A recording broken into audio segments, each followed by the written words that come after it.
Porsche Penske Motorsport and Cadillac Chip Ganassi Racing battled wheel to wheel for nearly the entirety of the 2024 Rolex 24 Daytona. Now, Porsche is looking to rebound from a disappointing 2023 season that saw no victories in any of the major endurance races. I need to drive, I can drive. You're not driving right now, please get out. Whelen Engineering, on the other hand, is coming off a strong 2023 season that saw them win the inaugural GTP championship. And as they lined up on the grid just before 1:40 p.m. local time on Saturday, it was once again Whelen Engineering in the catbird seat, with Pipo Derani putting the 31 car on pole position.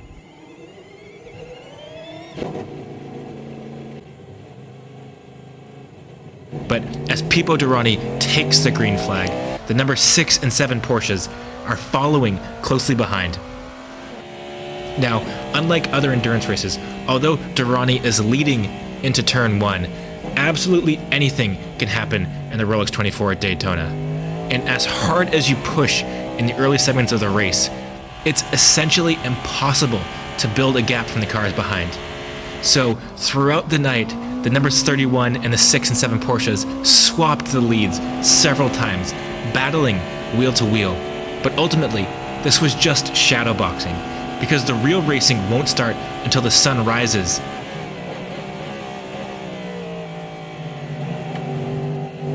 And with the sun finally peering above the horizon on this Sunday morning, with just under 6 hours to go, the shadow boxing is over and the punches really count. It's Jack Aiken in the number 31 car with the early advantage as he hurdles his way through NASCAR 4 and quickly catches up to this Aston Martin GTD. As they flash by them, we can see the number 7 Porsche of Matthew Campbell on the high side and uses the 120 Porsche, the Brad Pitt Chip Hart racing car, as a pick to make the move stick. And as they exit turn 1 on the infield, it's the 7 Porsche that has drawn first blood in this heavyweight fight. And as they break into the first horseshoe, Campbell is going to do everything in his power to get away from this number 31 car, Jack Aiken.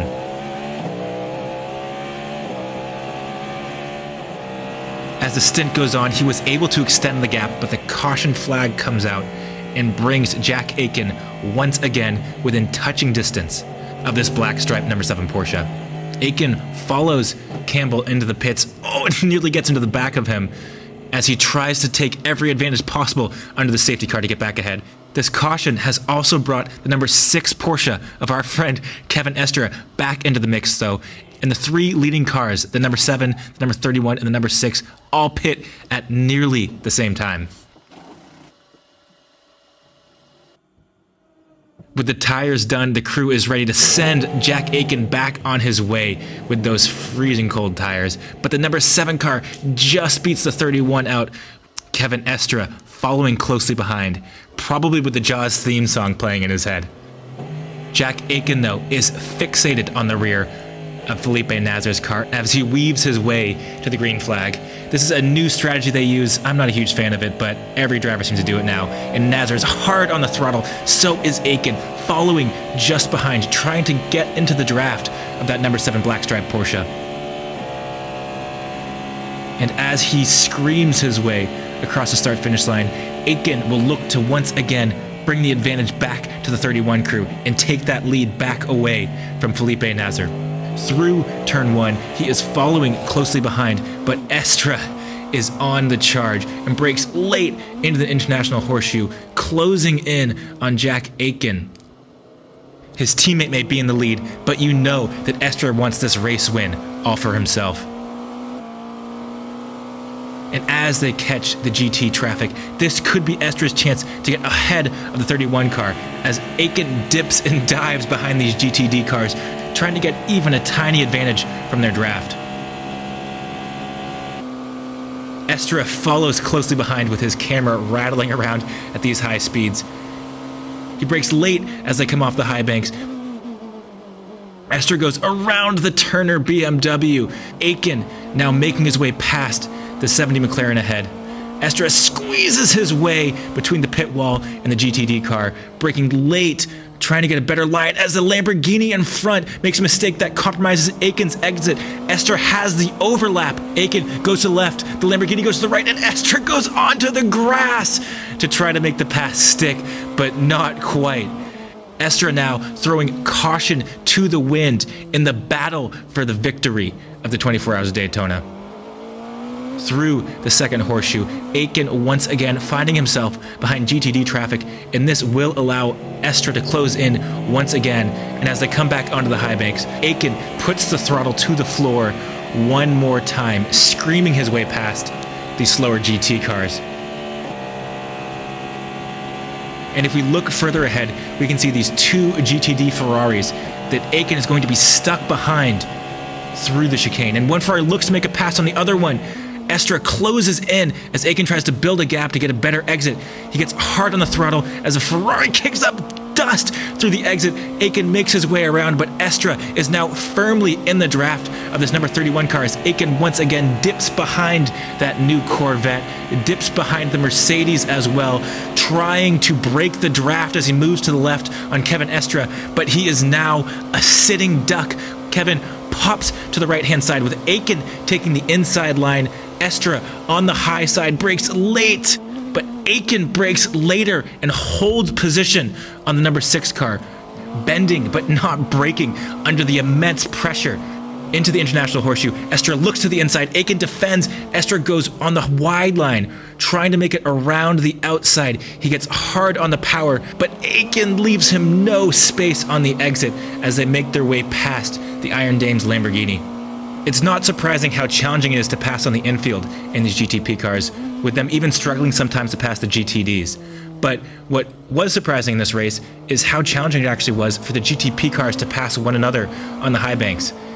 As Aiken makes his way up the inside of that Ferrari, and Estra following closely behind, Aiken takes a wide line. Estra able to hold it tighter on these tires, and once again firmly in the draft of Aiken, who turns on his turn signal, letting Estra know that he's going to pop to the right to pass these GTD cars. Estra follows closely behind with Aiken moving to the right, then to the left to defend into the chicane. Estra looks to the left, Aiken moves to the left one more time, 3 wide past these GTD cars, back onto the racing line, and Aiken once again holds on as Estra gets a little wiggle through the mid-corner. There was a chance there, but with Aiken getting the better exit, Estra has to settle in behind for one more lap, all the while with the number 7 car of Felipe Nasr pulling away from the dueling number 31 and number 6. Into turn 1 one more time, and Estra is not giving Aiken any breathing room, brakes as late as possible up behind the rear wing of that number 31 Cadillac, but nowhere to go as Aiken once again defends successfully as they head into the infield. Into the International Horseshoe, and Aiken is wide with those tires now struggling towards the end of the stint. Estra has the tire life advantage and needs to press that advantage now to make a move and get past this number 31 car. Into the second horseshoe, Aiken defends to the inside and is once again caught behind GTD cars. They are both hard on the throttle as they make it into the final corner of this infield section. Estra looks up the inside, but there is no room there as Aiken takes that really wide line once again with those struggling tires. Estra keeps it nice and tight as they once again dodge and weave their way through the traffic on the back straight.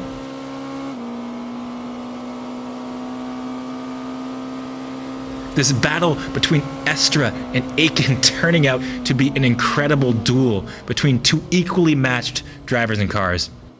But now Aiken has both LMP2 and GTD traffic ahead, and as they go into the kink, the LMP2 is slow and he has to hit the brakes just to avoid hitting the Corvette, and Estra closes the gap dramatically on this Cadillac. Those closing speeds on the GTD cars are absolutely massive, especially when they're offline. Estra looks around the outside, but there's just nowhere to go on this tight infield. And I'm going to sound like a broken record, but once again settling in behind the Cadillac. As he gets a little slide through the mid-corner though, the tires are starting to go off on this number 6 car, and Aiken once again taking that really wide line as he passes Rexy's brother Spike in the LMP2 car. Estra following closely behind. It's a story as old as time though. Estra not able to make it past on the straight So they're going to actually use an interesting strategy here and try to undercut the number 31 car with a quicker pit stop and a quicker outlap on cold tires. Estre makes his way into the pit box, and the crew bolts on a freezing cold but brand new set of Michelin tires. Estre looking as cool and calm as ever, chill as a cucumber. With the fueling done, Estre pulls away to probably the most critical lap of the race, because if he puts in a fast lap on these cold Michelin tires, as we can see him heating them by cranking the wheels to the left-hand side like that, if he can put in a fast lap and Akin puts in a slow lap on his cold tires, that will give the 6th car the advantage and allow the 6th car to make his way past. We can see him sawing at the wheel as he is putting the power down, but those tires giving him absolutely no grip. He breaks into the first horseshoe, but there is just no grip on these cold tires, and he slides off, just barely avoiding hitting the wall. He gets the car quickly into reverse, but just can't find first gear. This mistake will turn out to be costly, and it will keep the number 6 out of contention for the rest of the race. As he always does, this time Estre put everything on the line for the win, but just barely came up short. But we can flash ahead to the number 31 car because they are still in a titanic battle with the number 7 black stripe Porsche for the win of the race. And with Akin having finished his stint and Durrani having done a quadruple stint before this, it is last year's winner, Tom Blomqvist's turn to jump behind the wheel, to finish the race for the number 31 crew, and to catch back up to the number 7 Porsche. With the tires done, he is sent on his way and will begin to start the hard charge back to first place.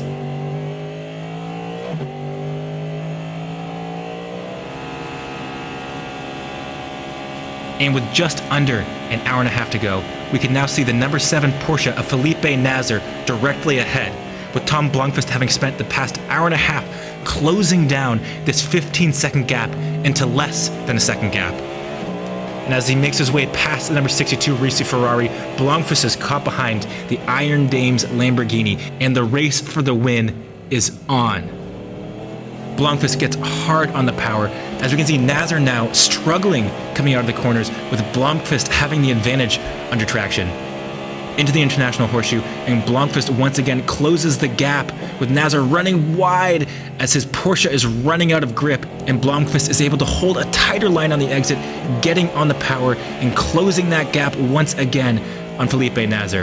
And as they make their way onto the high banks, there is barely a car's width between the Porsche and the Cadillac, as Nasr tucks himself up underneath the rear wing of the GTD Mercedes. It's now the Porsche who is playing games in the draft, dodging his way through the GTD cars, trying to keep the number 31 car behind for as long as possible, and trying to give Porsche their first meaningful win in the 963 era. Into the chicane, we can see GTD traffic for the number 7 Porsche, as Blomqvist looks like he's just biding his time, looking for the opportune moment to strike on Felipe Nasr, who is dodging and weaving his way through the GTD cars. And with Blomqvist firmly in Nasr's draft, but unable to make a pass, he dives into pit lane. Action Express are taking a gamble with the strategy here, because the 31 car isn't out of fuel yet. They could still do a few more laps. But by pitting early, they can put less fuel in the tank. And putting in less fuel means it'll be a quicker pit stop. And that means they can hopefully jump the number 7 car, who will inevitably have to put more fuel in because they're pitting later. So as Blomqvist rejoins the track, it is once again a critical outlap, because this whole strategy is worth nothing if he's too slow with these freezing cold tires. But as we saw with Estre, being fast on cold tires is much easier said than done. A few laps later though, the number 7 car pits, and if we look ahead into the second horseshoe, we can just about see the black striped number 7 Porsche making his way through the infield. And although the Porsche stayed ahead on the pit sequence, the number 31 car has less fuel and, more importantly, hot tires, meaning Blomqvist has the pace advantage right now over Felipe Nasr, and he needs to press that advantage if this number 31 crew wants any chance of winning the race. And as they come through NASCAR Turn 2, Nasr is giving Blomqvist the draft, but more importantly, catching up to GTD traffic through the chicane. With Nasr stuck behind Rexy, Blomqvist closes the gap, gets hard on the throttle coming out of the chicane, and is firmly up behind the number 7 Porsche. There is nothing Nasr can do now. He is a sitting duck to the number 31 car. And as they make their way past the GTD Lamborghini, Blomqvist pops to the outside and goes on the high side, the long way around Felipe Nasr, and they go 3 wide around a Ferrari into the braking zone. And Blomqvist, with the lower fuel and warmer tires, is able to make his way past Felipe Nasr and into first position. But the 31 crew can't celebrate yet because, as I said, they pitted early on the previous sequence, so they have less fuel on board now, which means for the next pit stop, the race's final pit stop, they will be at a disadvantage compared to the number 7 car. And unfortunately for the 31 crew and Blomqvist, but fortunately for Nasr and the 7 Porsche crew, a safety car comes out, nullifying the 31 car's time advantage. And as Blomqvist pulls into the pit box, the crew has to put more fuel on board. So as Blomqvist peels out of the pit box, unleashing the power of this V8 engine, he is now once again stuck behind the black striped number 7 Porsche. But if there's one man for the job, it's last year's Daytona 24-hour winner, Tom Blomqvist. And as they make their way to the green flag, it is going to be a 30-minute sprint race for a Rolex Daytona. And once again, Nasr starts weaving on the high banks, trying to distract Tom Blomqvist behind. Nasr hits the throttle, and away they go. The turbocharged V6 of Felipe Nasr's Porsche, pulling him away from the American V8 of Tom Blomqvist's Cadillac as they make their way through the tri-oval one more time, off of the high banks, into turn 1. It is advantage Porsche, advantage Nasr. On the exit of turn 1, Nasr uses all of the road, clattering the inside and the outside curb back to the left-hand side for as wide of an arc as possible, maybe slightly too wide, as Tom Blomqvist holds that tighter line but isn't able to gain an advantage on Nasr's 963.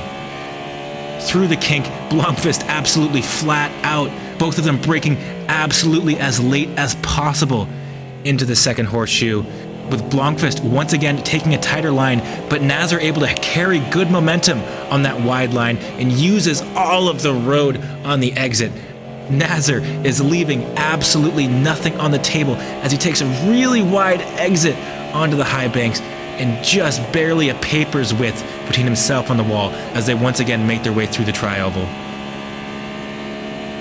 Nasr holds a tight line, slightly weaving, trying to break the draft of Blomqvist behind. And finally, with a little bit of GTD traffic, maybe this will be Blomqvist's chance to take his advantage over the number 7 Porsche. Nasr brakes really late into turn 1, a little puff of smoke as he comes off the high banks, and goes slightly wide with the rear end just wiggling as that car runs out of grip. Blomqvist now has the advantage on the number 7 Porsche and has to make a move stick. He looks around the outside as Nasr defends to the middle of the road. Blomqvist, with a wider line on the exit, gets hard on the power, but Nasr just slightly has the grip advantage in his rear tires and is able to pull ever so slightly away from the number 31 car. It's once again a late break and a wider line through the second horseshoe, but we can see that Nasr has the grip once again and has regained his composure after that slight error into turn 1. Out of the final corner of the infield section and onto the high banks, Nasr once again stretches the legs of that Porsche just ahead of the 31 Cadillac.